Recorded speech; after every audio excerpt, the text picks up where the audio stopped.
How do you actually find your first freelancing jobs? Coming up.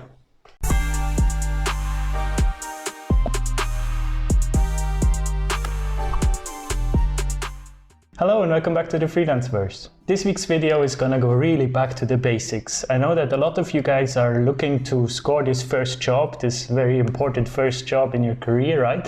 And I see that some of you are actually scoring it. I actually get messages from you guys sometimes celebrating the first job and, you know, thanking me for the videos, and it's very nice to read. I'm always very happy when I hear that someone finds the first job because it's such an important milestone, right? In retrospect, when you look back, it will probably be a crappy job, it will probably not pay well and not be very interesting, but in the end it was really what set it all in motion, right? I remember it very clearly. In fact, I get into that in a second because I don't remember it so clearly, but yeah, I'll tell you in a second what I mean. So let me go back a bit. I mentioned this a few times on my channel already. I did a bachelor's in translation in Switzerland, and one of the biggest mistakes or the biggest regrets that I have about that is that I never did any volunteering work, never did any actual work while I was studying, right? And this is really something you should do. If you're currently in a translations degree, just do as much work as you can, you know? Write your favorite YouTuber and ask if you can subtitle their videos, and or if I'm your favorite YouTuber. No, just kidding. But no, I mean, you can translate my videos. I'm not kidding about that. Just send me a message and you can use this as actual experience, right? You can put this in your CV. Like, no one cares if you got paid for your work or not. It's translation experience. And a lot of you guys do that. So I get messages almost every day. And if you go back in my video catalog, you can see that there are a lot of translations now out there in many different languages.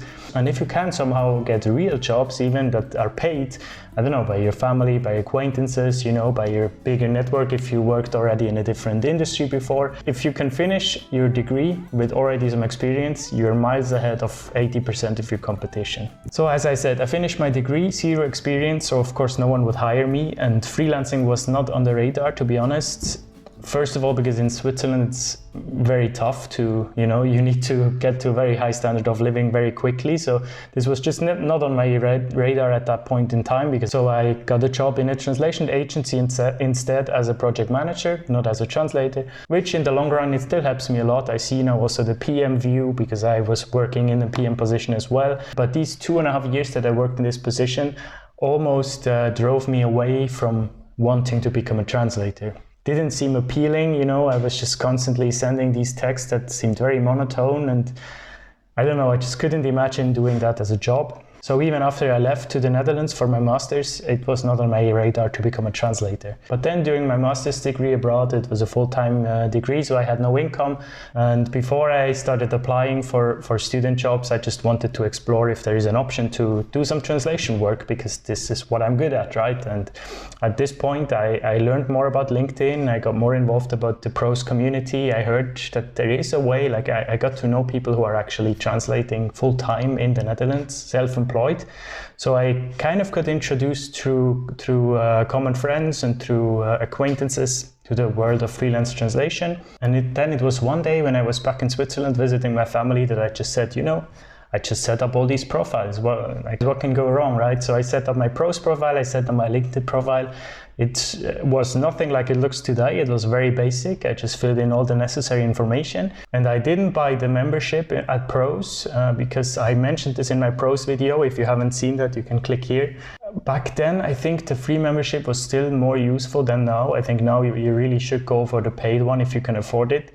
I would definitely if I started now. Back then it wasn't needed for me. And really straight away, like the same week, I got contacted by, well, I contacted a lot of job postings. So on Probst, you see a job posting and you can just contact them. I usually went off the website. So I tried to get the contact information and then just try to get into an informal chat. That's usually my approach. I've seen some comments from you guys that you wanted me to make a video about, you know, cover letters, how I approach agencies. I can do that still, but it's not really the approach I'm doing. I'm trying to approach companies or agencies in a more informal way, to first establish just a quick chat and then in the second stage try to get to business. And yeah, it worked quite quickly, I have to say. So now, flashback to what I said before, why I'm not exactly sure I remember correctly anymore. There are two jobs that I did very early on. One was for a diving company in Ukraine. They organized diving trips for German tourists to Egypt, I believe. Yeah, and they just needed their website and all their marketing emails and materials to be translated to German. And at the same time, more or less, I worked on a shoe company's website for women's shoes. And I usually reference this as my first real job, but I'm honestly not exactly sure which one came first. They came at a very similar time. The diving company one was a direct client. In retrospect, it's unbelievable that one of my first clients was a direct client. I didn't appreciate this enough back then, but yeah, it just happened like that. And the second one was an agency, a Dutch agency. And there it's actually interesting how this happened. The Dutch agency looked specifically for a translator in their city, within their city. I don't know why. They probably didn't know any better that they could look elsewhere, or they just thought, you know, if he is from the same place that we are, they felt some kind of confidence, some kind of connection, which was very lucky for me because I was probably one of the only German translators in the city, right? So they came to me very quickly. And yeah, they just asked, do you want to translate this women's shoes website? And to be honest, I didn't exactly know what I should do, if I should say yes or no. But then I just said to myself, this might be one of these moments where you just have to say yes and just jump into cold water and try to survive. Do as much research as you can, probably make a loss on it. Do I remember what I charged? I think it was 8 cents a word or something. I had no idea about word rates, right? I was Googling everything at the time that I was going. And of course, in my profiles, in my LinkedIn and in my pros, I over-exaggerated a bit because I had literally 0 experience, but still I had 2 years of experience within the language industry. So of course I flourished this out and made it as nice as possible. So to make it look that I have 2 years experience in the translation field. And this helped a lot, of course. This probably convinced them also to go with me next to me being from the same city. Anyways, this job went well. They were happy with me and I continued to work with them for probably around a year, a bit over a year. Now I don't work with them anymore. Same with the diving company. I worked with them half a year or a bit more, maybe a year. But then it just faded out, and that's also, something you should keep in mind. Don't have the expectation that your first jobs will stay with you for very long, right? It fluctuates so often in this industry because maybe you are the first choice within an agency of one person, and if this person leaves the company, maybe no one remembers you and you won't get any jobs from them, right? That's exactly what happened with this diving company. Suddenly I didn't get anything for 2-3 weeks. I contacted this woman that I had contact with, right? And the email came back immediately, like his email can't be delivered to this recipient. So they probably left the company or the company went bankrupt, which to be honest is also possible because it was a bit strange. But anyways, for a first job, it was perfect for me. And of course, this then led to the fact that I went into the sports area as a specialization, which today is one of my 2 main specializations. I know that a lot of you are kind of worried to do these first jobs because you don't know about the requirements that agencies have. And just to give you a quick overview for the shoe company, for the Dutch agency, I worked with MemoQ. They wanted me to work with STL. I said, I have MemoQ, it's STL compatible. Can I work with that? They said, sure, fine. If we don't see a difference, go for it. I took the trial version of MemoQ because I didn't have it yet back then, and I worked with that. So it was really the very humble beginnings. I just worked with the trial version. For the diving company, I didn't use any cut tool. They had Excel Google sheets to work in, so I just translated in there, and then it went to the reviewer came in the same sheet, and so there I didn't use any cut tool. So at the beginning, you really don't need one yet. So until you have some kind of stable clients, you don't need to invest in a cut tool. What I noticed, both of these clients for me came around Christmas time, which is, I've noticed, and also over the years, that it's quite important when you start, or quite important. You can maybe time your entry into the market to a specific date or specific period. My advice would be in the summer break, in the Christmas break, very important then, because when do agencies actually need new translators, right? They need it either if they have a new project with a lot of more volume coming in.